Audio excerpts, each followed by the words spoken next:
Hi hello வணக்கம் and welcome to பரினாஸ் kitchen. இன்றைக்கி நம்ம பரினாஸ் கிச்சனில் சுவையான ரொம்பவே ஹெல்தியான வெஜிடபிள் சூப் எப்படி செய்கிறதுன்றதான் பார்க்க போகிறோம். வாங்க நம்ம கிச்சனுக்குள்ளே போகலாம். ஸ்டவ்வில் கடாய் வச்சுட்டு கடாய் நல்லா காஞ்சி வந்ததுக்கப்புறம் 2 டேபிள் ஸ்பூன் அளவுக்கு எண்ணெய் சேர்த்துட்டு எண்ணெய் நல்லா காஞ்சி வந்ததுக்கப்புறம் பொடி பொடியாக நறுக்கி வச்சுருக்க ஒரு சின்ன சைஸ்டு வெங்காயத்தை நான் இதில் சேர்த்துக்கிறேன். சேர்த்துட்டு நல்லா வதக்கி விட்டுக்கலாம்.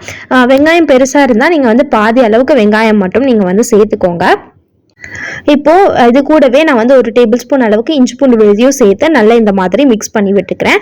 இப்போ நம்ம இதில் கோஸ் கொஞ்சமும் 2 பீன்ஸை பொடி பொடியாக நறுக்கி எடுத்து வச்சுருக்கேன். அது கூடவே ஒரு பெரிய சைஸ் கேரட்டையும் பொடி பொடியாக நறுக்கி எடுத்து வச்சுருக்கேன். அதையும் நான் சேர்த்துக்கிறேன்.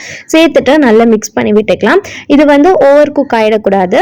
இதுக்கு காய்கறி வேகிறதுக்கு தேவையான அளவுக்கு உப்பு மட்டும் நம்ம சேர்த்துட்டு மிக்ஸ் பண்ணி விட்டுக்கலாம். ஒரு 50% 70% அளவுக்கு இது வெந்து வந்தால் போதும்.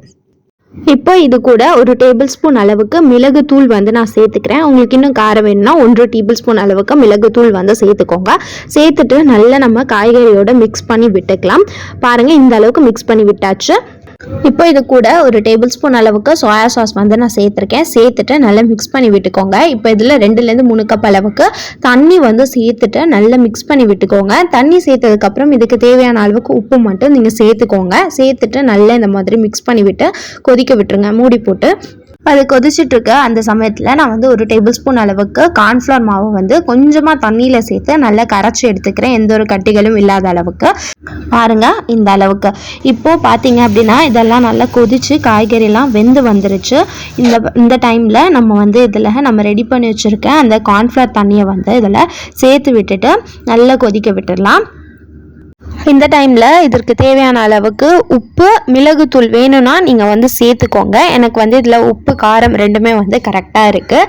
இந்த வெஜிடபிள் கூட நீங்கள் இந்த வெஜிடபிள் தான் போடணும்னு அவசியம் கிடையாது. எந்த வெஜிடபிள் வேணாலும் போடலாம். பாருங்க, இந்த அளவுக்கு கொதிச்சு நல்ல திக்காகி வந்திருக்கு. இந்த டைமில் கொத்தமல்லி தலையை தூவி நம்ம ஸ்டவ் ஆஃப் பண்ணிடலாம்.